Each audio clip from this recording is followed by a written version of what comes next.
اور اس روایت کے راوی حضرت موسیٰ اشعری رضی اللہ تعالیٰ عنہ فرماتے ہیں کہ رسول اللہ صلی اللہ علیہ وسلم نے ارشاد فرمایا کہ جب کوئی بندہ تندرستی کی حالت میں، صحت کی حالت میں اور مقیم ہونے کی حالت میں اللہ کی عبادت کیا کرتا تھا، اللہ کی بندگی کیا کرتا تھا، اگر خدا نخواستہ وہ سفر پر چلا گیا یا کوئی بیماری آ گئی، کمزور ہو گیا، وہ عبادت کر نہیں پایا، تو اللہ بغیر کی عبادت اس کے نام اعمال میں لکھ دیتے ہیں۔ حضرات محدثین نے لکھا ہے کہ یہ نفلی عبادت اس سے مراد ہے، ذکر و اذکار ہو، نفل عبادت ہو، چاشت ہو، اوابین ہو۔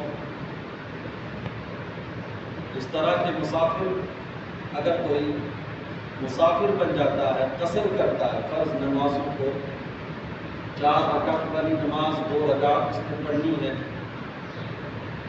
البتہ اگر سنت تو معاف ہو جاتے ہیں، لیکن اگر سنت شروع کر دیتا ہے تو پھر اس میں کوئی تخفیف نہیں ہے، 4 رکعت بھی پڑھنی پڑے گی، کیونکہ اللہ نے آپ کو رخصت دی اور آپ نے اپنے آپ پر تکلیف پہنچایا۔ جب اللہ نے کسی چیز پر رخصت دے دی ہو پھر اس کو اختیار کر لینی چاہیے۔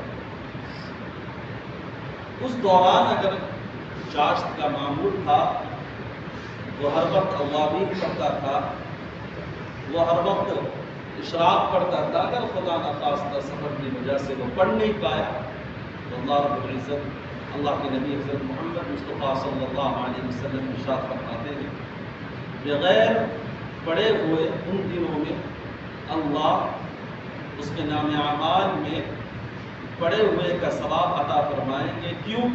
اگر یہ سفر نہ کرتا تو یہ پڑھتا، اگر یہ بیمار نہ ہوتا تو ضرور ان معمولات کو پورا کرتا۔ میرے دوست بزرگوں، ایک بات ذہن میں آئی مرض کے متعلق، بیماری کے متعلق۔ احادیث میں محدثین نے کتابوں میں باب باندھا ہے کہ بیمار لوگوں کی عادت کس طرح کی جائے، ان کا حال کرسی کس طرح کی جائے، اس کے آداب باقاعدہ لکھے گئے۔ بعض محدثین نے لکھا ہے، فرمایا کہ اگر اطلاع ملے، اس طرح کے نبی علیہ الصلوۃ والسلام کے ارشاد ہے کہ مسلمانوں کا دوسرے مسلمانوں پر 10 حقوق ہیں، ان میں سے ایک حق یہ بھی ہے کہ اگر کوئی مسلمان بھائی بیمار پڑ جائے تو اس کی عیادت کیا کرے، یہ بھی حق ہے، چاہے وہ رشتہ داری قریبی ہو یا دور کی ہو۔ قریبی رشتہ دار ہو، خونی رشتہ دار ہو تو بندہ جاتا ہے، لیکن دوری رشتہ دار کوئی رشتہ داری نہیں ہے، صرف مسلمان ہونے کے ناطے پر بہت کم رواج ہے کہ بندہ اس کی عادت کے لیے پہنچتا ہو۔ لیکن نبی علیہ الصلوۃ والسلام کے ارشاد ہے کہ مسلمان بھائی اگر بیمار پڑ جائے، اگر تمہیں اطلاع ملے، پہنچ سکتے ہو تو ضرور اس کی عادت کرنے کے لیے پہنچنا چاہیے۔ تو اس کے آداب لکھے ہیں۔ محدثین نے لکھا ہے کہ اگر اطلاع ملے کہ کوئی شخص بیمار ہے تو 3 دن کے بعد اس کے گھر جاؤ عیادت کے لیے۔ ہو سکتا ہو چھوٹی موٹی بیماری ہو، نزلہ ہو، زکام ہو، دست ہو، اس طرح کی بیماریوں کی عیادت شریعت میں، عیادت کے لیے جانا شریعت میں کوئی برکت اور کوئی فضیلت نہیں ہے، بلکہ بڑی بیماریوں کی عیادت کے لیے جانا یہ فضیلت ہے۔ خدا نخواستہ اگر اطلاع ملے کہ فلاں آدمی بیمار ہے اور آپ کو پتہ نہیں، آپ کی حدیث کی روح سے عمل کرتے ہوئے بستی والے سارے کے سارے اس کے گھر میں عیادت کے لیے جا رہے ہیں، پتہ یہ چلا کہ نزلہ ہوا۔ بڑی بیماریوں کی عیادت کی فضیلت ہے، چھوٹی بیماریوں کی عیادت کی فضیلت نہیں ہے، بلکہ فقہائے کرام نے لکھا ہے کہ 3 دن انتظار کر، اگر وہ بیماری نہیں چھوٹ رہی ہے، چاہے چھوٹی ہو بڑی ہو، پھر جا کے عیادت کیا۔ اور یہاں تک کہ امام غزالی علیہ رحمہ نے لکھا ہے 3 مریضوں کی عیادت میں جانا ہی نہیں چاہیے۔ جس کو 3 مرض لاحق ہو جائے اس کی عیادت میں جانا ہی نہیں چاہیے۔ نمبر 1 کھجلی ہو، خاج ہو، اور اتنا بدن پر پھیل گیا ہو بیماری، اس کی عیادت کے لیے علماء نے منع فرمایا کہ اس کے گھر نہ جاؤ۔ کیوں؟ اس کی وجہ لکھا، فرمایا کہ وہ اپنے جسموں سے کپڑے اتار کر رکھا ہوگا، تمہاری وجہ سے وہ جسم میں جو کھجلی آ گئی ہے، جو پھنسی نکلا ہے، جو بے چین ہے، جس کو وہ تکلیف ہو رہی ہے، وہ تمہاری رعایت کرتے ہوئے کپڑے پہنے گا، اس کو تکلیف ہوگی، لہٰذا تم تکلیف دینے کے لیے عیادت کے لیے نہ جاؤ، بلکہ اس کو راحت دینے کے لیے اس کے قریب مت جاؤ، وہ شفا ہو جائے تب جا کر عیادت کر لینا، یا کسی کے گھر والوں کے ذریعے سے اس کی خیر و خبر پوچھ لینا۔ اگر آپ جائیں گے، اگر ہم آپ جائیں گے، پتہ یہ چلا کہ اس کا جسم ننگا ہے، پورے جسم میں پھوڑا پھنسی نکل چکا ہے، کھجلٹ ہو رہی ہے، اگر جائیں گے ہماری رعایت کرتے ہوئے کپڑا پہنے گا، اس کو تکلیف ہوگی، اس تکلیف نہ ہونے کی بنا پر امام غزالی علیہ رحمہ نے فرمایا کہ آداب یہ ہے کہ اگر آپ کو پتہ لگے فلاں آدمی بیمار ہے، آپ سے ہاتھ اٹھا کر دعا کر دیجئے، یا کوئی اپنی ذات سے ضرورت ہو اس کی پوری کر دیجئے، اس کے یہاں جانا آپ کے لیے درست نہیں ہوگا۔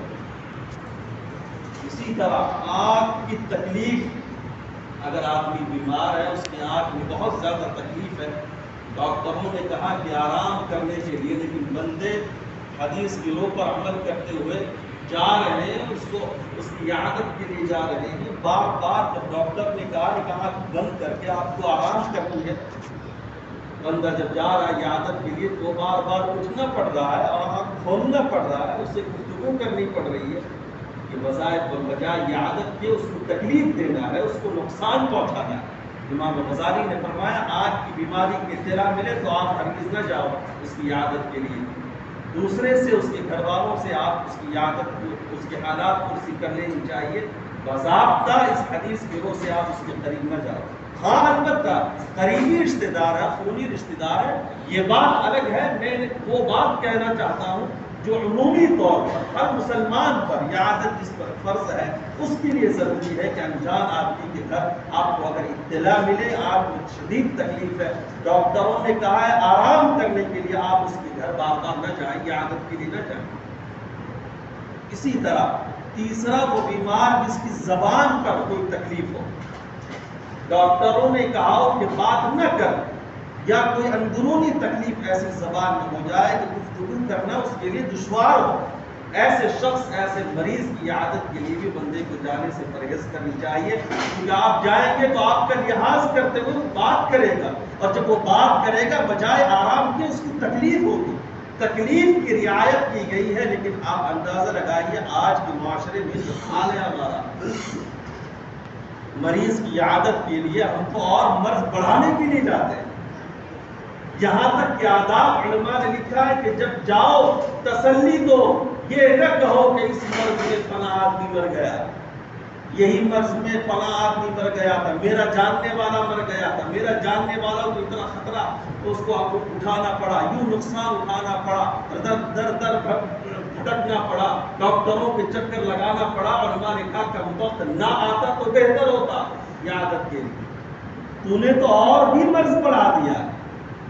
حدیث کیا کہتی ہے؟ نبی علیہ السلام نے ارشاد فرمایا کسی مریض کی عیادت کے لیے جاؤ، اس کے سر پر ہاتھ رکھ کر 2 جملے تسلی بخش دے دیا کرو، اور اگر دعائیں یاد ہوں لا باس طہور انشاءاللہ تعالی، یہ پڑھ لیا کرو، یہ کہو کہ اللہ شفا دینے والا ہے، گھبرا مت، اللہ ضرور شفا دے گا۔ لیکن بعض لوگ جا کر اور بار بار جا کر بجائے تسلی، ہمت، حوصلہ، امید کے، اس کو اور بھی حوصلہ پست کرتے ہیں، اس کا اور بھی امید کم کر دیتے ہیں، اور اس کا اور بھی، میرے دوستوں بزرگوں، جو جینے کا شوق تھا، جو امید تھا، اس سے وہ نا امید کر دیتے ہیں بار بار جا کر۔ اس لیے علماء نے جہاں پر حدیث کے کتابوں میں مریض کی عیادت کا باب باندھا ہے، سب سے پہلی جو رعایت کی گئی ہے وہ یہ کہ آپ جاؤ، لیکن مریض کے مرض کو، میرے دوستوں بزرگوں، یہ کہہ کر اس کو امید دلاؤ کہ اللہ کا مخلوق ہے، یہ اللہ کے حکم سے آیا ہوا ہے، لہٰذا اللہ کے حکم سے چلا جائے گا، تسلی رکھ۔ یہ چند باتیں مرض کے متعلق میرے ذہن میں آئی، جو آپ کے سامنے میں نے عرض کر دی، لیکن بہرحال بتانے کا مقصد یہ ہے، نبی علیہ السلام کے ارشاد ہے، روایت کے راوی موسیٰ اشعری رضی اللہ تعالیٰ عنہ فرماتے ہیں اذا مرض العبد او سافر مثل ما كان يعمل مقیما صحیحا، اگر کوئی بندہ تندرستی میں یا مقیم ہونے کی حالت میں جو معمولات کو کیا کرتا تھا، اگر وہ مرض میں ہو، مبتلا ہو جائے، خدا نخواستہ سفر پر چلا جائے، اگر وہ معمولات نفلی معمولات اگر چھوٹ جائیں تو اللہ اس کے معمولات کیے بغیر اس کے نام اعمال میں ثواب لکھ دیتے۔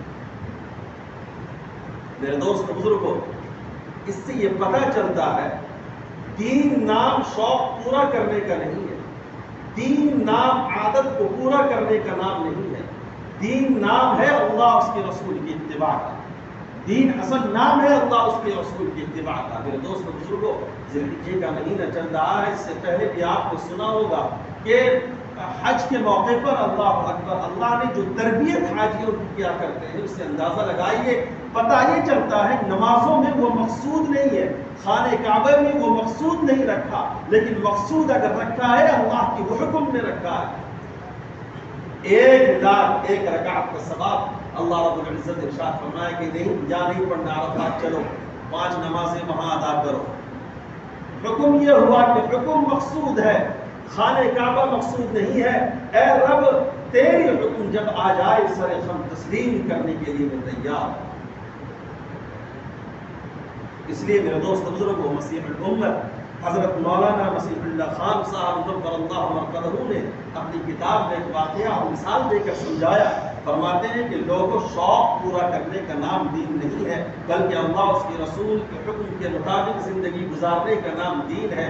اگر کوئی آدمی جنگل میں رہتا ہے، میاں بیوی تنہا جنگل میں رہتے ہیں، اور فرمایا اگر اس کو شوق ہو کہ میں مسجد جا کر نماز ادا کرنا چاہتا ہوں، بیوی یہ کہے کہ شوہر سے نہ جا مجھے ڈر لگتا ہے، میں تنہا رہوں گی، جنگلات ہیں، خوفناک علاقہ ہے، دور دور تک آبادی نہیں ہے، اگر خدا نخواستہ وہ یہ کہہ کر مسجد چلا جاتا ہے کہ میرا شوق ہے کہ میں آج نماز مسجد میں پڑھوں گا، بیوی روک رہی ہے کہ نہیں یہی گھر پر پڑھ لو، مسیح اللہ خان نور اللہ مرقدہ نے لکھا، فرمائے کہ یہ شوق پورا کرنے جا رہا ہے، یہ دین کو پورا نہیں کر رہا ہے۔ فرض تو یہ تھا کہ گھر رہ کر بیوی کی پریشانی کو دور کرتا، بیوی کے دل کے اندر جو ڈر ہے، جو خوف آیا ہے، یہ وہاں رہ کر اس کو دور کرتا، اس نے تو اپنی شوق پورا کرنے کے لیے مسجد گیا۔ میرے دوست بزرگوں، اگلی بار انہوں نے نقل فرمایا، فرماتے ہیں اگر کوئی عالم گھر میں ماں باپ بیمار ہیں، علم کا شوق اگر کسی کے دل کے اندر آ جائے اور یہ کہے کہ میں تو عالم بنوں گا، مفتی بنوں گا، حافظ بنوں گا، اور گھر میں بوڑھے ماں باپ ہیں، میرے دوست بزرگوں، اگر وہ علم دین سیکھنے کے لیے سفر کر رہا ہے، کتابوں میں لکھا ہے، علماء سے پوچھئے، فرماتے ہیں کہ اپنے شوق کو پورا کرنے کے لیے جا رہا ہے، یہ دین کو پورا نہیں کر رہا، اللہ اس کے رسول کے احکام کو پورا نہیں کر رہا۔ اللہ اس کے رسول کا احکام کیا ہے؟ بوڑھے ماں باپ بیمار ہیں، گھر میں رہ کر تیمارداری کر، ان کی خدمت کر، اللہ اجر اتنا دے گا۔ آپ نے سنا ہوگا قرن کے رہنے والے اتنے بڑے جو صحابہ سے محروم رہے، لیکن عمر بن خطاب کو یہ حکم ہو رہا ہے ان سے دعا کروانے کے لیے۔ پتہ یہ چلا شوق اور اپنی مرادوں کو، اپنی چاہت کو پورا کرنے کا نام دین نہیں ہے، دین نام ہے اللہ اس کے رسول کے حکموں کے مطابق زندگی گزارنا۔ اگر کوئی اسی طرح تبلیغ چلے 4 مہینے نکالنے کے لیے نکلتا ہے، میرے دوست بزرگوں، اگر گھر میں کوئی حقوق کی ادائیگی نہیں کرتا، بال بیوی بچوں کو نہیں دیکھتا، ارے میرے دوستو یاد رکھنا حج جیسی عظیم فرضیت اس وقت فرض ہوتا ہے جب آپ کا نان و نفقہ آل اولاد کے لیے آپ نے چھوڑا ہو، تب جا کر سفر حج کرنے کے لیے آپ کو اجازت ہے۔ تو کیسے چلے 4 مہینے جانے کے لیے آپ کو اجازت ہو سکتی ہے؟ کیسے مدرسوں کے چکر لگانے کی آپ کو اجازت ہو سکتی ہے؟ دوست بزرگوں، عجیب المیہ ہے، اگر ان باتوں کو لوگوں کے سامنے رکھا جائے تو لوگ دھڑلے سے کہہ دیتے ہیں کہ یہ فلاں چیز کی مخالفت کر رہا، یہ فلاں کی مخالفت کر رہا۔ میرے دوست بزرگوں، یاد رکھنا مغرب کی نماز میں حکم یہ ہے کہ جلدی ادا کرو، تاخیر مغرب کی نماز میں نہیں ہے۔ امام ابو حنیفہ نور اللہ مرقدہ کے مذہب کے اندر مغرب تاخیر نہیں، تعجیل ہے، لیکن ایک وقت آتا ہے عرفات کے میدان میں نبی کریم صلی اللہ علیہ وسلم مغرب پڑھے بغیر سفر شروع کر دیتے ہیں، بلال حبشی رضی اللہ تعالیٰ عنہ پیچھے سے یہ کہہ رہے ہیں یا رسول اللہ الصلاۃ الصلاۃ یا رسول اللہ. نبی کریم صلی اللہ علیہ وسلم نے فرمایا الصلاۃ امامک، نماز ہمارے آگے ہے. آپ نے اشارہ دیا اور آپ نے فرمایا کہ نہیں، یہاں پر مغرب کی نماز تاخیر کا حکم ہے، تعجیل کا حکم نہیں ہے. آپ کو جا کر عشاء اور مغرب دونوں اکٹھا پڑھنی ہے، تاخیر کرنی ہے، تعجیل نہیں کرنی ہے. پتہ یہ چلا مغرب کی نماز میں کوئی مقصد نہیں ہے، عشاء کی نماز میں کوئی مقصد حاصل نہیں ہے. مقصد حاصل ہے اللہ کی رضا میں، اللہ کے حکم میں. اس لیے تو معاملات کو بگاڑ کر اور معمولات کو الٹ کر، نظام اوقات کو الٹ کر حج کے موقع پر حاجیوں کی عظیم تربیت اللہ رب العزت کرتے ہیں. ہر چیز مختلف. انسان ہکا بکا مکہ سے اٹھا کر عرفات کے میدان میں اور وہاں پر 5 وقتہ نمازیاں، اس کے بعد ظہر اور عصر کو جلدی کہا، مغرب کو تاخیر کرنے کے لیے کہا گیا. اس سے یہ پتہ چلتا ہے کہ اپنے شوق کو پورا کرنے کا نام دین نہیں ہے. آج ہمارا شوق ہوا کہ فلاں مسجد میں نماز پڑھنی ہے، شوق اٹھی کہ حج کرنی ہے، شوق اٹھا کہ اتنی رکعت نماز پڑھنی ہے. لیکن ہاں آپ پڑھ سکتے ہو، لیکن یاد رکھنا پچھلے اپنے ماضی پر جھانک کر دیکھو، اپنے گھروں پر جھانک کر دیکھو، معاشرے میں جھانک کر دیکھو. یاد رکھنا 100 عمرے کر لینا کمال کی بات نہیں ہے، اپنے گھروں کے پڑوسیوں کو خوش کرنا یہ کمال ہے. 1000 رکعت تہجد میں پڑھ لینا یہ کمال کی بات نہیں ہے. اپنی بیوی کو خوش رکھنا یہ کمال کی بات ہے، اپنی ماں باپ کو خوش رکھنا یہ کمال کی بات ہے. بڑے سے بڑا علامہ کیوں نہ بن جائے، اگر گھروں میں اس کی صحیح تربیت نہیں ہو رہی ہے، گھر کے افراد اس سے ڈرتے ہیں. کیوں؟ بڑا ظالم آدمی ہے، بڑا جابر آدمی ہے. یہ بات کرے گا تو خوف لگتا ہے، ڈر لگتا ہے. یہ نہ جانے اس کا مزاج بگڑ نہ جائے، نہ جانے اس کا کوئی عادت بگڑ نہ جائے، یہ ہم پر بھڑک نہ جائے. یہ ڈر اگر گھروں کے اندر ہے، خدا کی قسم یہ آپ اچھی انسان نہیں ہے. یہ حقوق اللہ جتنی عبادتیں ہیں وہ منہ پر مار دی جائیں گی میرے دوستوں بزرگوں. اس لیے فرمایا گیا کہ شوق پورا کرنے کا نام دین نہیں ہے، بلکہ اللہ کی اطاعت اور رسول اللہ صلی اللہ علیہ وسلم کے حکموں کے مطابق زندگی گزارنے کا نام ہی دین ہے. اگر کوئی چیز رہ گئی، اس لیے تو میں یہ حدیث آپ کے سامنے پیش کی ہے، معمولات میں، نفلی معمولات میں اگر کوئی چیز رہ جائے تو اللہ بغیر کیے ہوئے ان حالت میں جو حدیث میں ہے، مریض بن جایا یا وہ سفر کرنے لگے، ان ایام میں اللہ بغیر کیے ہوئے نفلی عبادت کا ثواب اس کے نام اعمال میں لکھ دیتے. پتہ یہ چلا مقصود رب کی رضا، یہ نہیں تو میں یہ کروں گا تو تب نیکی ملے گی. میرے دوستوں بزرگوں، اس حدیث سے یہ پتہ چلتا ہے کہ اپنی زندگیوں کے اندر معمول بنائے، سنتوں کے پابند بنے، اور ہر کوئی بھی ایک ادنا سنت کو یہ سمجھ کر نہ ٹھکرا دے کہ یہ سنت ہے. کیا پتا مقبول منظور اللہ کی نظر میں ہو جائے اور یہی عمل آپ کا نجات کا ذریعہ بن جائے. میرے دوستوں، اس لیے نماز جیسی عظیم عبادت اللہ رب العزت کا ارشاد ہے. نبی علیہ الصلوۃ والسلام نے ارشاد فرمایا کہ آپ اگر کھڑے ہونے کی سکت ہے تو کھڑے ہو کر نماز ادا کریں. اگر کھڑے نہیں ہو پا رہے تو بیٹھ کر نہیں تو لیٹ کر. یہ تمام گنجائش لکھی ہوئی ہے. علماء فقہاء نظام نے ان باتوں کو لکھا ہے. فرمایا کہ دم جب تک دم جسم میں موجود ہے نماز معاف نہیں ہو سکتی. ہاں اگر بے ہوش ہو جائے، غشی طاری ہو جائے، یا سکرات کا ایسا عالم اسے پتہ بھی نہیں چل رہا ہو، 6 نمازیں قضا ہو گئی ہو تو پھر اس کے بعد اگر نمازیں رہ جائیں تو پھر نماز معاف ہے. لیکن نماز اس وقت تک معاف نہیں ہوتی اگر دم میں دم موجود ہے، جسم میں قوت ہے، جسم میں طاقت، ہوش و حواس موجود ہے. نماز کی حیت کو بدل دیا، کھڑے ہو نہیں پائے، بیٹھ کر بیٹھ نہیں سکتے لیٹ کر. میرے دوست بزرگوں ایک عجیب بات علماء نے لکھا, اگر خدا نہ خواستہ کوئی لیٹے لیٹے نماز ادا کر رہا ہے اور دل میں یہ بات آئی کہ کاش میں کھڑے ہونے کے قابل ہوتا, کاش کہ میں بیٹھنے کے قابل ہوتا تو میں رکوع اور سجدہ کر لیتا, کر پاتا. اے اللہ, اگر یہ دل میں یہ خیال آئے, علماء نے لکھا ہے کہ یہ خیال نہیں آنی چاہیے. تم لیٹے لیٹے جو عبادت کر رہے ہو, اللہ کھڑے ہونے کی عبادت کے برابر تمہارے نام اعمال میں ثواب لکھتے ہیں. کوئی مایوسی نہیں ہے. رخصت پر عمل اگر ہو تو کر لیا کرو, اپنے آپ کو تھکاوٹ میں مبتلا نہ کرو. وہ پہلا دور تھا, علماء نے لکھا کہ مجاہدے کروائے جاتے تھے, روزوں کے چلے کروائے جاتے تھے. خانقاہوں میں جاؤ تو بڑے بڑے پیر اپنے مریدین کو کہا کرتے تھے روزے رکھا کرو تاکہ تم اللہ کے نعمتوں کے شکر گزار بن جاؤ. میرے دوست بزرگوں, آج ہم اتنا گھٹیا زمانے میں زندگی گزار رہے ہیں. آج کے دور میں بڑے یہ کہتے ہیں کہ تم کھا پی کر رب کے شکر گزار بن جاؤ, تم کھا کر رب کے شکر گزار بن جاؤ. وہ دور تھا جو نہ کھا کر رب کے شکر گزاری میں میرے دوست بزرگوں مجاہدہ کرتے تھے. یہ دور اتنے گھٹیے دور میں ہم زندگی گزار رہے ہیں. آج کے دور میں کھا کر بھی زبان سے شکریہ کا لفظ نہیں نکلتا. یاد رکھیں, علماء نے لکھا ہے کہ شیطان جب اللہ کے دربار سے نکالا جا رہا تھا, شیطان نے اللہ سے کہا کہ میری عمر کی مدت بڑھا لیجئے, مجھے موت نہ ہو قیامت تک. اللہ نے قبول فرما لیا اور جاتے جاتے یہ کہا کہ میں تیرے شکر گزار بندوں کو بہکاؤں گا. علماء نے لکھا ہے کہ جو ہر وقت ہر آن شکر گزار بندہ رب کا بن جاتا ہے تو اللہ اس کو گناہوں سے بچا لیتے ہیں.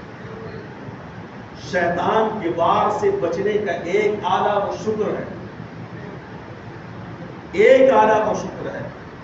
علماء نے فرمایا ہر لفظ پر اللہم لک الحمد و لک الشکر پڑھ لیا کرو, ہر لقمے پر اللہ کا شکر ادا کر لیا کرو, ہر پانی کے گھونٹ پر اللہ کا شکر ادا کر لیا کرو. شیخ سعدی علیہ الرحمہ نے لکھا ہے کہ پانی پینے میں 2 مرتبہ شکریہ ادا کرنی چاہیے اللہ کی ذات کا. فرمایا کہ وہ کیسے, جو پانی پی رہے ہو, سانس رکا, ہو سکتا تھا اللہ تمہیں موت دے دے, اور آپ نے پانی پی لیا اور پھر سانس کو باہر کیا, یہ بھی اللہ کی ایک نعمت ہے, اس پر بھی شکریہ ادا کرنی چاہیے. سانس کا اندر جانا اگر یہ رک جائے انسان مر جاتا ہے, سانس اگر باہر نہ آئے تو انسان مر جاتا ہے. تو پتہ یہ چلا کہ سانس کے اندر جانے اور نکلنے میں 2 شکریہ اللہ کے ادا کرنی چاہیے. اندازہ لگائیے دن بھر میں کتنے سانس انسان لیتا ہے. اس لیے فرمایا کہ شیطان کا بار کا علاج یہ ہے کہ انسان بندہ شکر گزار بن جائے اللہ رب العزت کا. ہر قدم پر اللہ کا شکریہ ادا کرے اور یہ کہے کہ رب آپ ہی تعریف کے قابل ہیں. وَإِن تَعُدُّوا نِعْمَةَ اللَّهِ لَا تُحْصُوهَا, اتنی نعمتیں میرے رب کی ہے, خدا کی قسم انسان چاہے تو گن نہیں سکتا. تو میرے دوست بزرگوں, بتانے کا مقصد یہ ہے کہ اپنے منشے اور شوق کو پورا کرنے کا نام دین نہیں ہے, رب کے حکموں کے مطابق زندگی گزارنے کا نام دین ہے. اللہ تعالیٰ مجھے اور آپ کو اپنی مرضیات پر چلانے کی توفیق نصیب فرمائے. رب چاہے زندگی نصیب فرمائے, رسول اللہ صلی اللہ علیہ وسلم کے سنت اور شریعت کے مطابق زندگی گزارنے کی توفیق عطا فرمائے. وآخر دعوانا الحمدللہ رب العالمین. ایک مسئلہ, ایک صاحب نے کہا کہ آپ کہہ دیں کہ عموماً لوگ یہ بہت ہی غلط کام کرتے ہیں, نمازیوں کے سامنے سے پیٹ دھڑلے گزر جاتے ہیں. یاد رکھنا حدیث میں موجود ہے, نبی علیہ السلام نے ارشاد فرمایا اگر جان لے وہ آدمی کہ نمازیوں کے سامنے سے گزرنے پر اللہ کا کون سا پکڑ آتا ہے, پوری زندگی وہ کھڑا کرنے کے لیے تیار ہو تاکہ اس کی نماز پوری ہو جائے پھر وہ واپس جائے. آج بڑے چھوٹے یہ مسئلہ کسی کو معلوم نہیں ہے, اس کو یاد نہیں رہتا, وہ جلدی ہونے کی وجہ سے وہ نکل جاتا ہے. دیکھیں یاد رکھیں, اگر پورا سیدھے پر کوئی آدمی نماز پڑھ رہا, فرض کر لیجیے ان کے سامنے یہ نماز پڑھ رہا ہے, تو ان کو اگر نکلنا ہو تو نکل سکتا ہے آرام سے. لیکن یہاں بیٹھا ہوا شخص, یہاں کوئی نہیں ہے, تنہا وہ نماز پڑھ رہے, اس کے سامنے سے نکلنا یہ منع ہے میرے دوستوں. اور یاد رکھیں بڑی مسجد ہو, اگر کوئی آدمی پچھلی صف میں نماز پڑھ رہا ہو تو 3 صف کی رعایت کی گئی ہے. آپ 3 صف کے بعد آپ اس کے سامنے سے جا سکتے ہیں, 3 صفوں کی رعایت ہے، لیکن آپ اس کے سامنے سے جا رہے ہیں اور وہ نماز کی حالت میں ہے، اس سے منع فرمایا گیا، اس لیے آپ اس کی رعایت رکھیں، اس کا لحاظ رکھیں۔ نمازیوں کے سامنے سے جانا بالکل منع ہے اور سخت ترین وعید ہے ایسے شخص کے لیے جو یہ جان کر بھی وہ نمازیوں کے سامنے